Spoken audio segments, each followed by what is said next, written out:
পরমদা তোমার দ্বিতীয় পুরুষ হলো, তারপর একটা লম্বা সময় অনেকে তোমার প্রথম পুরুষ হলো, তারপরে হঠাৎ করে পরমদা আবার প্রথম পুরুষ এবং পরপর প্রথম পুরুষ। এতদিন গ্যাপ কেন?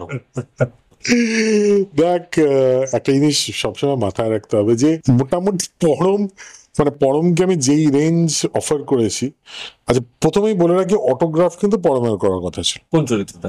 শুভব্রত। কারণ ও তখন একজন অ্যাসপায়ারিং ডিরেক্টর এবং ওর জন্য আমি কাজ করছি, মানে I am working for him, I am writing for him. Telefilm হোক বা স্টারের জন্য ছোট ছোট হোক, সিরিজ হোক, আমি সেটা তখন লিখছি ওর জন্য, আইডিয়েট করছি। এবং so obviously I am in touch with his directorial persona. Obviously ও তার সাথে অভিনয় করছে, তোপসে করছে, ফেলুদা ফেরোতে, মানে থিয়েটার করছে, ব্যাঙ্গালোরে গিয়ে থিয়েটার করছে। শুভব্রত পরমের থেকে বেটার আর কে করতে পারতো বলে আমার তখন যেটা আমি ভেবেছিলাম আর কি। সো ও তখন লন্ডনে যাওয়ার ফলে এবং ডেটের একটা সমস্যার ফলে ও করতে পারেনি। পরম has been in my scheme of things from day one, from my first film, because পরম is my comfort food. মানে পরম কিন্তু আমার আলু সেদ্ধ, ডিম সেদ্ধ, ডাল ভাত আর বিরিয়ানিটার মধ্যে ডাল ভাতটা দিয়ে দিয়েছে।